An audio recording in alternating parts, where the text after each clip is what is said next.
GMAE, everyone. Good morning, afternoon, evening. My name is John Willett. Yes, you are definitely into another episode of Potholes and Cadillac Dreams. I want to apologize for my voice. I know it sounds like I should be on a 1-900 number. Hi, how are you? Yes, I'm thinking about you too. That type of thing, but I'm not. I've been under the weather for the last week. I have a cough. We thought it was the C word, that C word that was very popular a couple of years ago. We thought it might be that, but it's not that. So it's been a recurring cough that has just kind of lasted and lasted and lasted, and it's been no good, but it makes my voice very throaty and very sexy. Very sexy, don't you think? Very sexy. All the buzz sprouters are now going, I think I'm going to resume listening to Joe Rogan now, because this guy he's not my cup of tea. So anyway, I'm going to stop doing that. I got some information this afternoon from a friend of mine who I had lunch with. She is also a manager at a pop shelf near mine in Florida. And she said that the last couple of episodes had been meandering because I did not have any sort of written notes, and that I was just kind of willy-nilly all over the place, and that I needed to be a little more focused on my podcast and get to a point and stay on the point and move along with the point and make some semblance of sense. So I actually have notes today. I do. In honor of her, I actually have notes. By the way, this is in honor of somebody else. There we go. That is a secret sign in our Pop Shelf store. Just to let you all know. Now, of course, again, see, the buzz sprouters have got to be like, this is just not our episode today. He's doing all kinds of weird voices. He's doing all kinds of symbols. What I did is I did kind of a W with my hand. Kind of showing instead of the V symbol, it's like a W symbol. So it'd be 3 fingers. Instead of 2. So sorry about that for all you buzz sprouters. I love you all, each and every one of you, like a brother and a sister, and I apologize. So please forgive me. Anyway, I have notes. I have been meandering for the past 2 minutes and 35 seconds. I'm going to stop meandering now, and I'm going to get to my topic, which is there's a fine line between happiness, satisfaction, disillusionment, /discontent, and unhappiness. We all have faced all of them in our lives. 2 of them are definitely potholes that you step into over and over and over again. 2 of them are, it's unavoidable. It's just one of those things. 2 of them are what we yearn for, I think 24 hours a day, 7 days a week, being happy or at least satisfied in whatever situation we're in. I find myself in that because I have had quite the interesting week, and I have hit all 4 of those several times, as a matter of fact, both in my work environment and also in my home environment. And have come to be aware that I much prefer the first 2, which is happiness and satisfaction, over the other 2, which is disillusionment /discontent and unhappiness. I don't function well in the latter 2.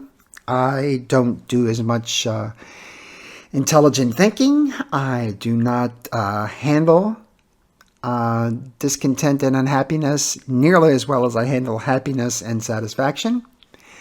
But I would rather be happy than satisfied, if that makes some semblance of sense. I think we all have been, we'll start with our work environment. I'm sure all of you have been happy in your positions, in your jobs, in your companies, in whatever interest you may have owned. If you've worked for yourself, you've been extremely happy in what you do. I can tell you, I had a story about my father in the last episode. I'll have one here now. My father said he never spent a day at work because he never considered being an attorney work. It was always fun to him. He always enjoyed it. He always loved getting to work in the morning, and he would get to work early in the morning. He would be there at 5 o'clock in the morning, and he loved it and thrived on it, and it was who he was. He was a judge in the state of Virginia at the age of 32. He was the youngest judge ever appointed in the state of Virginia. And he was very proud of that. And for the rest of his life, of course, as you all know, you carry that I don't want to say handle, but that name, that title, that honor with you for the rest of your life. It's kind of like if you're a congressman or senator or whatever, you carry that with you. So he was always Judge John R. Willett.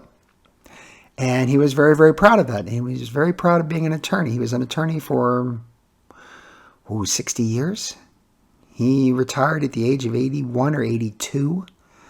And he had lots of clients and did lots of trial work and did all kinds of stuff up until that point. So I have noticed that a lot of attorneys, and I'm sure if you think back in history of the ones you've heard about, a lot of attorneys practiced into their late 60s, 70s, 80s, and did quite well. And I think that's because the knowledge in the study of law is an accumulated knowledge, something that you can keep building and building and building as you continue in your profession.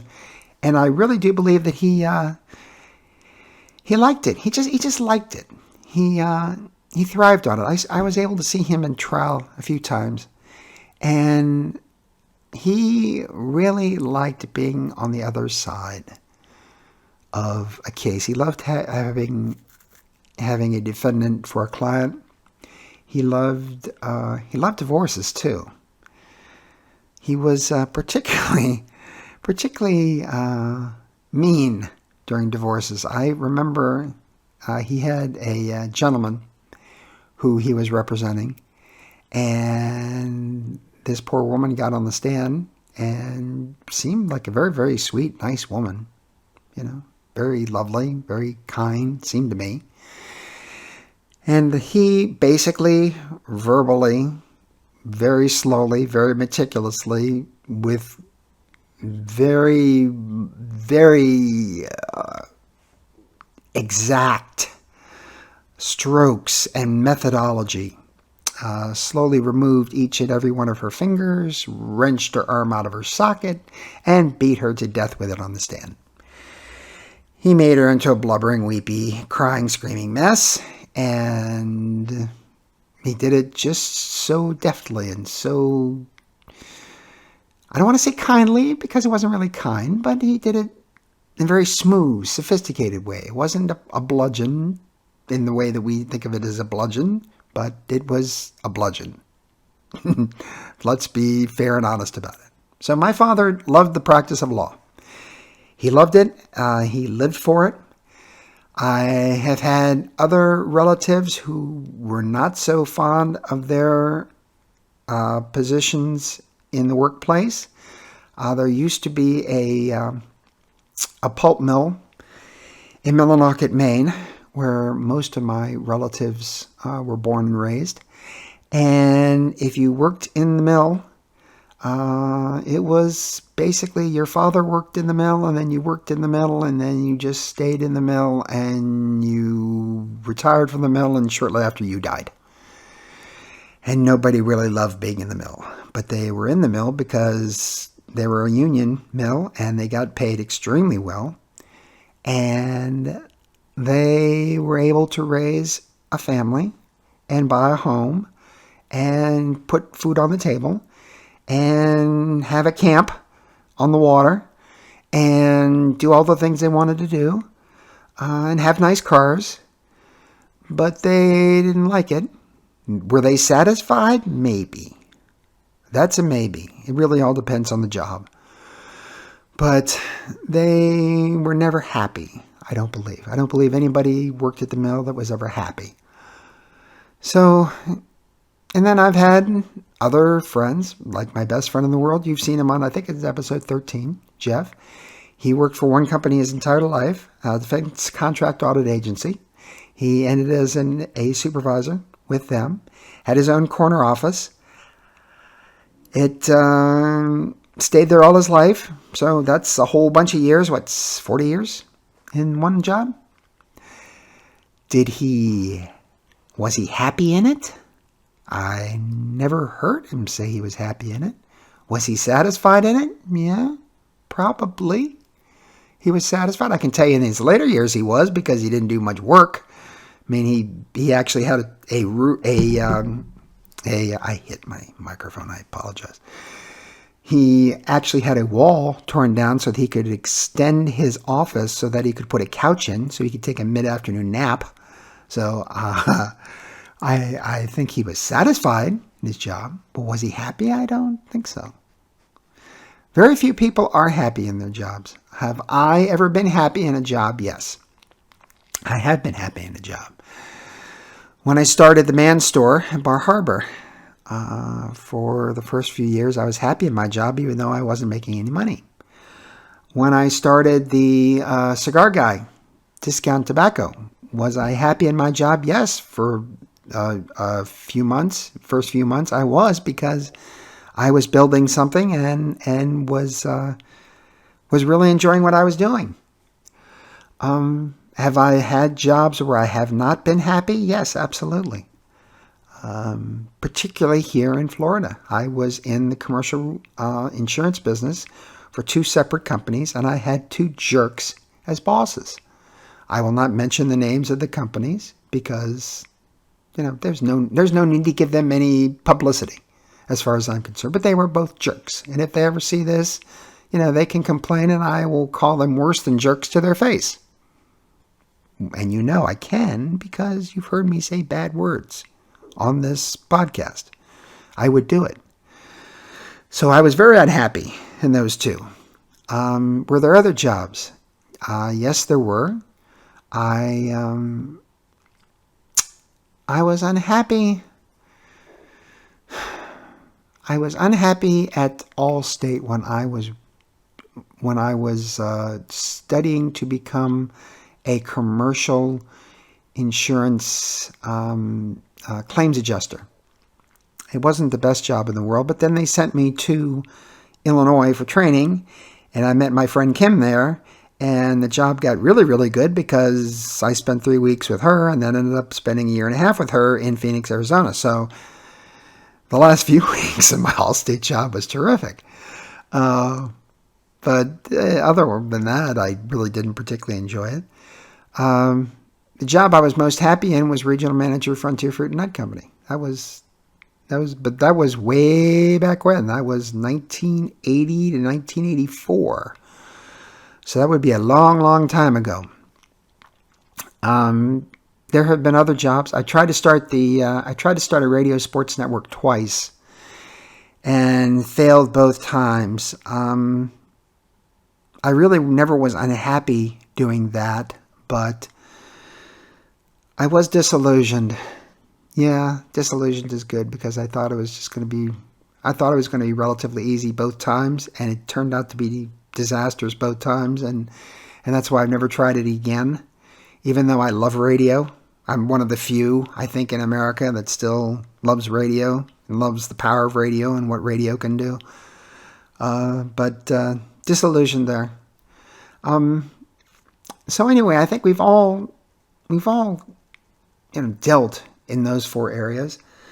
In terms of this week, and again, I want to be careful here, because obviously if I had challenges at home and at work that brought me happiness, satisfaction, discontent, and unhappiness, well, then you get into situations where you might be discussing stuff you shouldn't discuss with you all, bless your little hearts.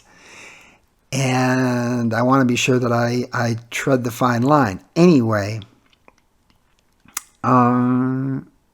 sometimes I don't believe that we get enough information as store team leaders / managers of Pop Shelf in the correct or coherent manner that we need to get them in. Sometimes we receive stuff that is either stale dated or has been repeated or has no relevant purpose, or that is given to us maybe 3/4 of the way and not completely the way, completely fully given to us. If you made, yeah, okay, fine. We'll go with that. Even though even I didn't understand that sentence. So if you did, please write in and tell me what I just said. I would appreciate that because I'm old and I need help. But there have been challenges, and we rectify the challenges, and we've moved past those challenges. And I can tell you at the end of the week, sitting here, knowing I have a day off tomorrow, that I'm very, very happy with the way my store looks. I wish you all, if you're in Florida and see this, please go visit the Pop Shelf in Daytona Beach. I'm very, very proud of the store. I'm very, very proud of the staff. I'm very, very proud of the way the store looks. I'm very, very proud of the way they handle our trucks, which come in weekly and have lots of product. And they seem to have a sixth sense that these are the items that are important. And by these are the items, I mean that when we do get product in, occasionally it's in boxes that are marked for a specific area or a specific purpose.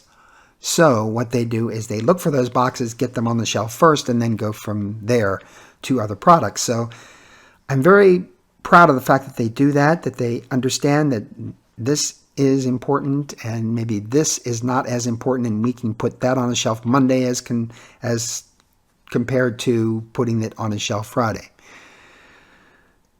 So in that regards, I'm happy.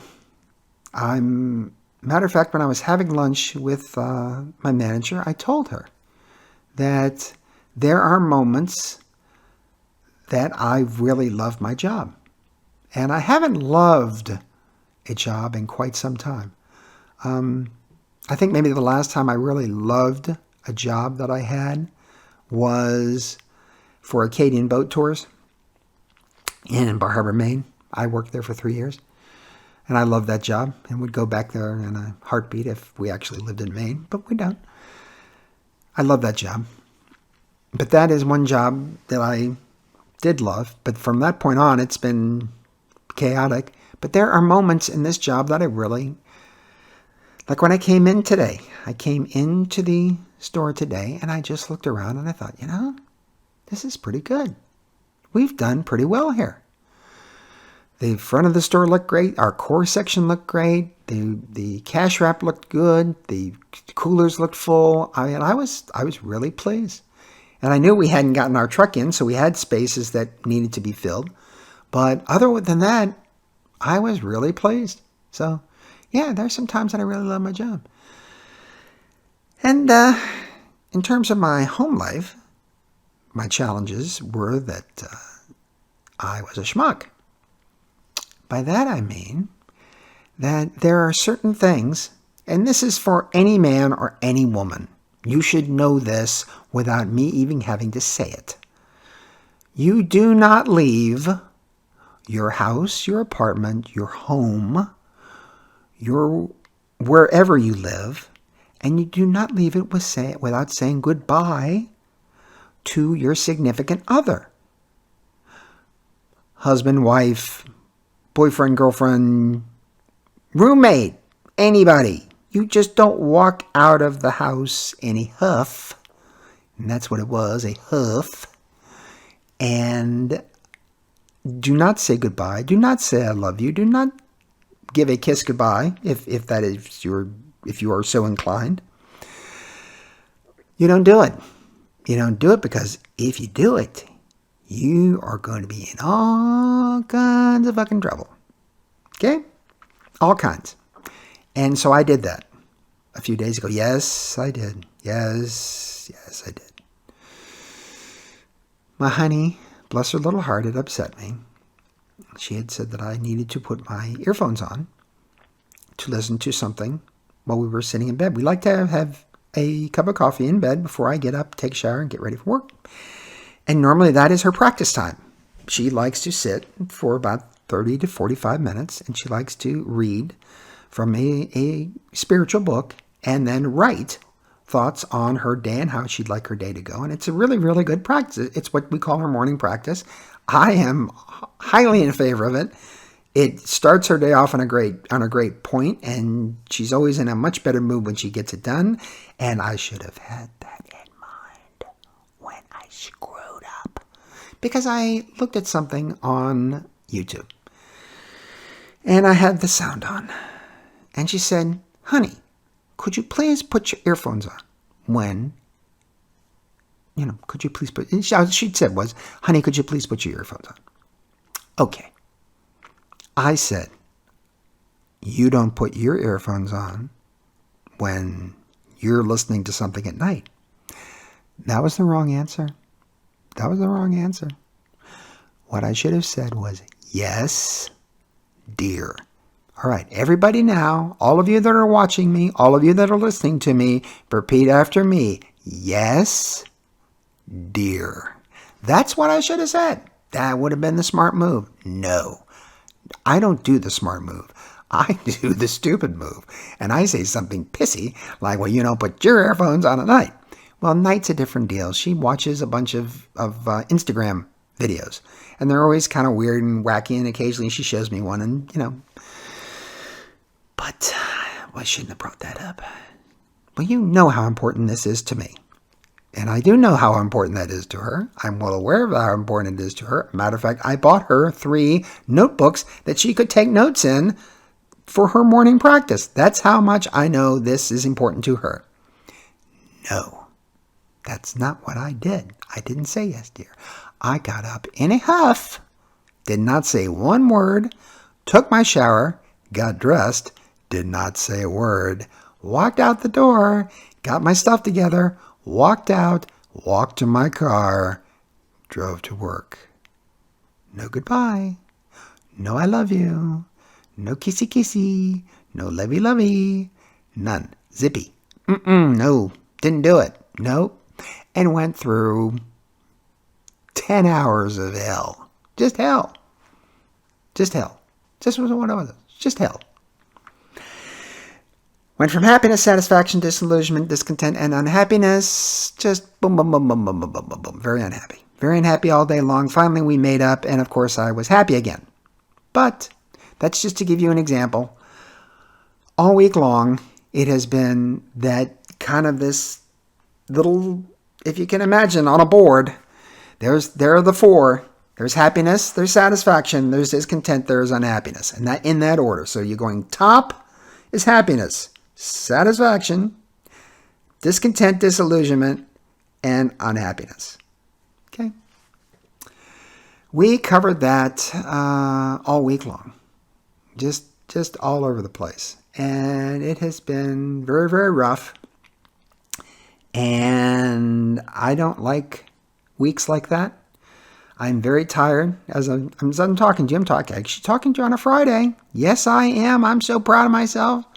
I'm talking to you on a Friday, and we'll be getting it out Friday, and I'm just as pleased as punch we're getting it out on a Friday. But it has been rough this week. Plus the fact I was sick. So you throw that on top of all that mess, and it has just not been... I have not had a good week. So how's your week been? Have you been well? Have you been doing okay?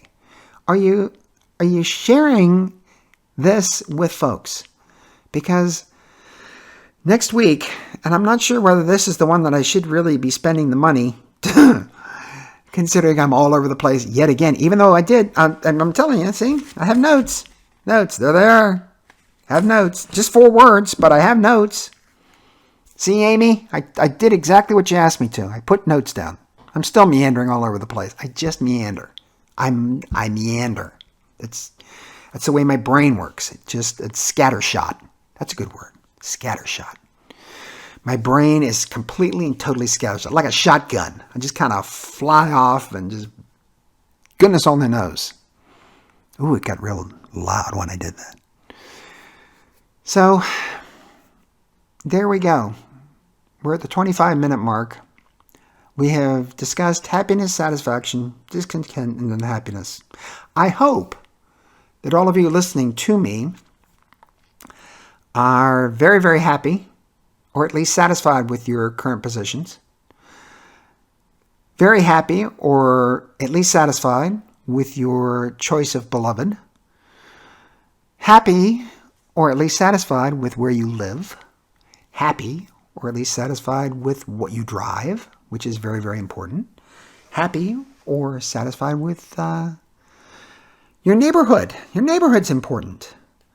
And I've been all four in this neighborhood. I know that's crazy because we moved from Maine to Florida, and you would think, oh, it's latitude Margaritaville. Of course you would be happy. Well, as we have discussed several times here, latitude Margaritaville is run on cocktails, and I used to be a heavy imbiber of cocktails, and I'm not anymore. And I'm not particularly fond of drunks, and that makes me, if not unhappy, at least disillusioned, which would be one of the words that we use, /discontent.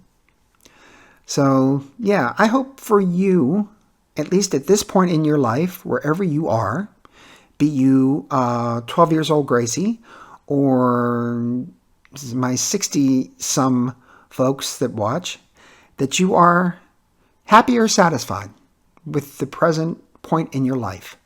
And I hope that I add a little tiny bit of fun, which is what I really want to do, is add fun to your day. And now we run into our final segment, which of course is Demi Bennett, Demi Bennett, Demi Bennett, Demi. Why can't any of you know Demi Bennett? Why can't somebody in Florida has to know Demi Bennett? Okay? Demi Bennett, I think, lives in Orlando. Demi Bennett, I believe, trains in Orlando. Demi Bennett, I believe, operates out of this area. So please, any of you that know Demi Bennett, please tell her, oh my word, heavens to Betsy, it would be so much fun. This would be an interview where she'd have no pressure at all. Literally no pressure. She talks in front of thousands of people every single week. And I know she has to do a lot of memorization. She'd have to do nothing. All she'd have to do is tell her story. And I mean, you all know her story, or some of you probably know her story by this point, but it's remarkable. And she gets to tell it. And I'll just talk about her story versus my story, and we'll have a giggle. And it'll be a hoot. And she'll go, the old man's not bad. And it'd be very cool for me. And then maybe one day, she'd be in an event and I'd get a ticket. Be really cool. Be nice. Demi Bennett. Again, Christy Martin, my other wish athlete. She's got a big event coming up, and you should go to Christy Martin Promotions and find out all about it, because if there's one thing that Christy Martin did besides knock out women on a regular basis for huge sums of money, and basically built the sport of women's boxing from the ground up, and basically is, I think, the first woman inducted into the Boxing Hall of Fame, which is really cool. She knows how to promote a fight, and she's really good at it, and she puts on good shows, and so that would be something to check out. So go to Christy Martin Promotions, and check it out. It's in Myrtle Beach, South Carolina. It's Mayhem 8. It's what it's called. Mayhem, Mayhem 8. And you should get tickets, and you should tell her that I'm talking about her, and hopefully she'll come on. She's got a thing she does in Syracuse, New York now. It's called Christy's Corner. I don't want to give somebody else bunch of credit, but she is already on someplace else. But I really wouldn't want her on a weekly basis because, she's got stuff to do. I would just like to have her on one time and have some fun. That's all. Anyway, I wish you all a very, very nice weekend.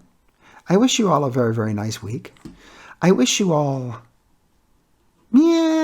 happiness, and if not happiness, a little satisfaction. Yeah. happiness and satisfaction. Please have a great weekend and a good week. And I've already said that. I'll say it again because I really want you to. Have fun. Bye.